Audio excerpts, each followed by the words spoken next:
Y tenemos invitados. A esta hora nos acompaña Viviana Veloso. Ella es la segunda vicepresidenta de la Asamblea Nacional. Cargo al que accedió por la bancada de Revolución Ciudadana. Y ellos han dicho, literalmente, están en la oposición. Entonces, vamos a tratar de entender cómo leyó la oposición de Daniel Noboa el informe a la Nación, que es una obligación constitucional. Viviana, buenos días. Johanna Cañizares y Daniel Montalvo, le damos la bienvenida al programa. Partamos de esto. Era una obligación constitucional, pero el presidente solo tiene 6 meses en funciones. ¿Qué iba a presentar? ¿O exigirle mayores cifras también habría sido un desacierto? Buenos días, Johanna, Daniel, a toda la audiencia del canal RTU. Creo que hay que empezar a desmenuzar varios elementos. Que primero, este informe a la Nación, que pese a tener 6 meses dentro del ejercicio de sus funciones, porque recordemos que es un periodo de transición derivado de la muerte cruzada para completar el tiempo que le faltaba por cumplir a Guillermo Lasso dentro del ejercicio de la presidencia. Pero lo que vimos el día viernes no fue un informe a la Nación, no fue una rendición de cuentas, fue un claro inicio de su campaña hacia la reelección, porque resulta que el presidente Noboa, desde que se posesionó, no ha pensado como gobernante y sus actuaciones no están moldeadas a ese escenario, sino que hacia el camino del 2025. En este discurso también es necesario hacer énfasis que se pretendió torcer la realidad e incluso afirmar que los hechos del 9 de enero del 2024 fue un intento de derrocamiento. Y escuchaba el análisis que hacía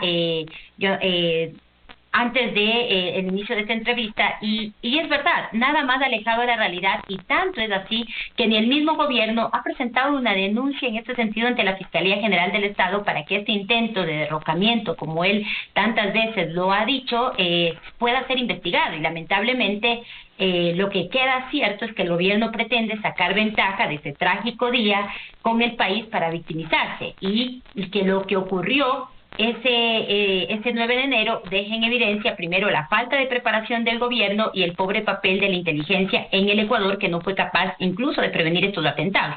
Ahora bien, con lo que acaba de mencionar, sabemos que son 6 meses. Y que queda claro que los desafíos que enfrentamos como país, la herencia de los 2 últimos gobiernos, no podrían ser resueltos de la noche a la mañana, ni siquiera en un lapso tan corto como el de 6 meses. Pero sí queríamos cifras reales, hablar hacia el futuro. ¿Qué va a pasar en el resto del tiempo que aún le queda en el ejercicio de la presidencia? Y sin embargo, no hubo un compromiso real, no hubo acciones concretas, no hubo política pública basada en la realidad dentro de este informe a la Nación. Solo hubo enunciaciones vacías con videos de campaña que carecen tanto de contexto y de sustancia y que faltan a la realidad tanto en el fondo como en la forma. Y otro elemento también importante es que aquel candidato que en ese momento era el hoy presidente Daniel Noboa, que hablaba que el anti tenía un techo y que el pro era infinito, no solamente el día del informe a la Nación, sino también dentro de todos los espacios con los medios de comunicación, hemos sido testigos de que hay un resurgimiento del discurso de odio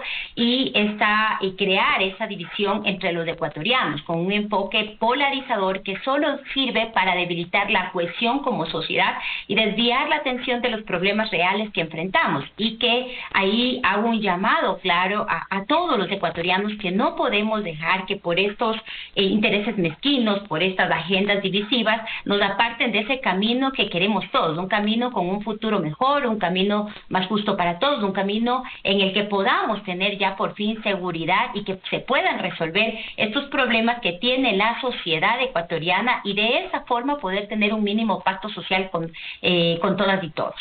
Asambleísta, en estos apenas 6 meses, ¿podemos hablar ya de promesas incumplidas? Claro que podemos hablar ya de promesas incumplidas, y aquí viene una gran pregunta que hay que hacerle a los ciudadanos. ¿Quién está bien en el gobierno del presidente Noboa? Y hay que empezar ya a evaluar el desempeño del gobierno del presidente, porque no ha cumplido con ninguna de esas promesas, porque él sabía que el tiempo era corto. pero él ofreció algo dentro de sus debates presidenciales y dentro de su propuesta de campaña. Y sabemos que hay problemas, pero si queremos gobernar debemos saber cómo se van a resolver estos. Y lo cierto que hay que recordar es que detrás de las cifras y de las estadísticas, también, Johanna, hay historias humanas que merecen la atención del gobierno. Por eso habría que preguntarle a las 61,000 familias de los menores que hoy se encuentran en situación de deserción escolar si están bien con este gobierno, porque cada uno de estos niños y de estos adolescentes representa un potencial que está siendo desperdiciado y un futuro incierto. Debemos preguntarle también a las 81,000 familias de los migrantes que han tenido que abandonar el Ecuador, que cierto es que han dejado de transitar por el Darién y ahora van hasta El Salvador y de allí comienza esta travesía para llegar a México y luego a los Estados Unidos. Hay que preguntarle si estas familias están bien, porque se han quedado fragmentadas, se han quedado separadas por la dura realidad de la migración forzada, porque no hay empleo en este país. Hay que preguntarle también si están bien a las 2,841 familias que han perdido un ser querido como consecuencia del sicariato y que cada pérdida de una vida resulta también un vacío indiscutible en las familias. Lo mismo, habría que preguntarle, leía las cifras que salía en un canal nacional, que el 62.8%, si no estoy equivocada, de quienes prestan sus servicios como empleadas domésticas en este momento en la ciudad de Quito están en informalidad y que no tienen acceso al seguro social. Habría que preguntarle a ellos. Así como también habría que preguntarle si están bien a los 16,000 pacientes que tienen insuficiencia renal, que están corriendo el riesgo de dejar de recibir este servicio público de salud, porque el gobierno no paga a las prestadoras de servicios externos. Y lo mismo, habría que analizar, porque el gobierno se ha llenado de falsas cifras. No hay tal 105,000 empleos prometidos, no hay la reducción de los índices de criminalidad, vacunas, de extorsiones, secuestros, entre otros, como el gobierno también lo ha manifestado. Incluso tenía aquí él decía que el riesgo país ha reducido a 1,000 puntos, y eso es falso, tan solo ha reducido 662 puntos. Y ahora hay un portal como Lupa Media que apenas el gobierno anuncia unas cifras, seguidos salen a desmentir. Entonces decía también que se empieza como a regularizar que el presidente diga estas mentiras y no haya acciones concretas, como también no se ha invertido en el sector energético, no se ha invertido en educación y en el tema de la seguridad. El presidente nos sigue debiendo, porque recuerden que hasta ahora el Plan Fénix termina siendo una ilusión, y que esas cárceles, barcazas, entre otros, que también dijo que iba a construir y otras tantas ofertas de campaña, hasta el momento no se empiezan a realizar. Ni siquiera hay estudios, ni una planificación, ni un presupuesto de en qué lugar se realizarán estas cárceles, cuánto se va a necesitar, porque incluso la ejecución presupuestaria de la SNAI también está muy por debajo del 15%. Entonces son datos irreales, no son datos concisos, que empieza a devaluar el valor de la palabra presidencial. Viviana, pero sí habrá que ubicar al menos algún acierto del presidente, porque tampoco podemos o tendríamos que manejar así en blanco y negro: todo lo ha hecho mal o todo lo ha hecho bien. Hay que ubicar algún acierto, y mientras tanto, mientras contó con una suerte de acuerdo por la gobernabilidad, algo bueno habrá hecho. Hubo la asamblea desde el inicio de este periodo de transición, porque también entendemos todos los sectores políticos la grave situación que tiene y que enfrenta el país, y que por ende las familias ecuatorianas, y lo que se hizo desde la Asamblea Nacional es darle gobernabilidad. Recuerden ustedes que se aprobaron 5 proyectos de ley económicos urgentes, pero ahora revisemos esos proyectos económicos urgentes con el que el gobierno decía que iba a solucionar los problemas de déficit de empleo, de seguridad, en el sector energético, la ley no más apagones, entre otros. En la práctica han dado ya resultados. Entonces no ha faltado por parte de la Asamblea. La Asamblea le dio viabilidad a todos estos proyectos de ley, y casi por unanimidad cada una de las leyes que se aprobaron. Pero ahora lo que queda claro y en evidencia, y que siempre lo hemos dicho, es que no solo se necesita de leyes, cierto es que son herramientas importantes para que el gobierno pueda actuar de manera eficaz, de manera oportuna, sino que también se necesita de política pública, y esa política pública precisamente precisamente es la que no hay. En materia de seguridad se necesita tener una política pública en materia de seguridad que sea una política de Estado, no una política de un determinado gobierno, pero a la par también tener un plan de política criminal y poder repotenciar las capacidades estatales. Recuerden que incluso subieron el IVA del 12 al 15%, que está causando una contracción económica, especulación, y que viene a afectar a esas familias que en este momento viven con menos de $3 diarios.